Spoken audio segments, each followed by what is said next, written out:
கர்த்தருக்குள் பிரியமானவர்களே, செப்டம்பர் 12 இன்றைய பனித்துளிகளின் தலைப்பானது என் ஜனத்தை போகவிடு.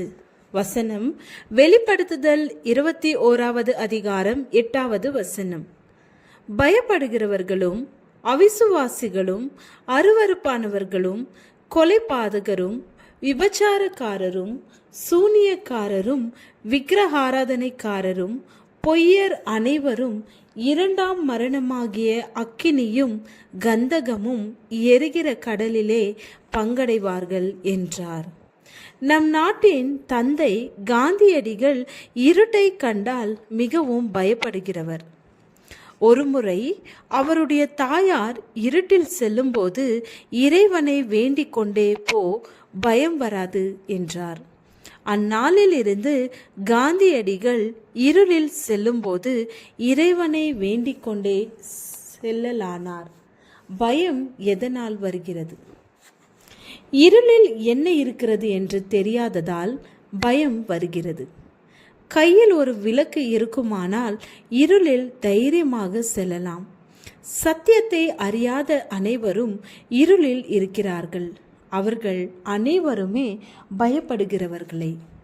தேவனை விசுவாசிக்கிறவர்கள் அனைவருமே பயப்படாதவர்கள். விசுவாச பட்டியலுள்ள நம்முடைய முற்பிதாக்களை கவனித்து பாருங்கள். அவர்கள் ஒவ்வொருவரும் அஞ்சாத அசையாத இருதயம் கொண்டவர்கள். அந்நாட்களில் வலிமை மிக்க பார்வோனுக்கு முன்பாக மோசே ஒரு மேய்ப்பனின் கோலோடு போய் என் ஜனத்தை போகவிடு என அவனுடைய முகத்துக்கு நேராக கூறினான். பயப்படவில்லை. காத் ஊரான் ஆகிய கோலியாத் என்னும் பலமுள்ள ஒரு பெலிஸ்தியனுக்கு முன்பாக ஆடு மேய்த்து கொண்டிருந்த தாவீது, நீ பட்டயத்தோடும் ஈட்டியோடும் கேடகத்தோடும் என்னிடத்தில் வருகிறாய், நானோ நீ நிந்தித்த இஸ்ரவேலுடைய இராணுவங்களின் தேவனாகிய சேனைகளுடைய கர்த்தரின் நாமத்திலே உன்னிடத்தில் வருகிறேன் என்று சொல்லி அவனை கூழாங்கல்லினாலே வீழ்த்தினான். அவன் பயப்படவில்லை. அனனியா, மீஷாவேல், அசரியா என்ற வாலிபர்கள் நேபுகாத்நேசரின் கட்டளைக்கும் அக்கினிக்கும் பயப்படாதிருந்தார்கள்.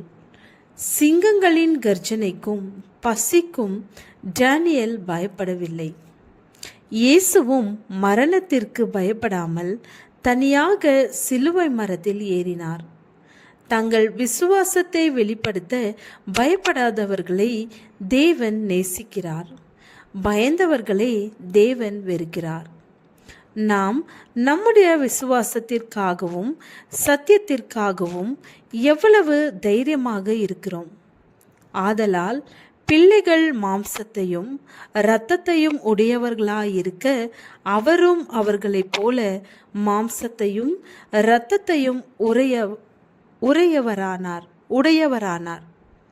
மரணத்துக்கு அதிகாரியாகிய பிசாசானவனை தமது மரணத்தினாலே அழிக்கும்படிக்கும் ஜீவ காலமெல்லாம் மரண பயத்தினாலே அடிமைத்தனத்திற்குள்ளானவர்கள் யாவரையும் விடுதலை பண்ணும்படிக்கும் அப்படியானார். எபிரேயர் 2வது அதிகாரம் 15வது வசனம். ஜெபம். அன்புள்ள பிதாவே, பயத்தின் ஆவியை எங்களிலிருந்து நீக்கி போடும். ஆமேன்.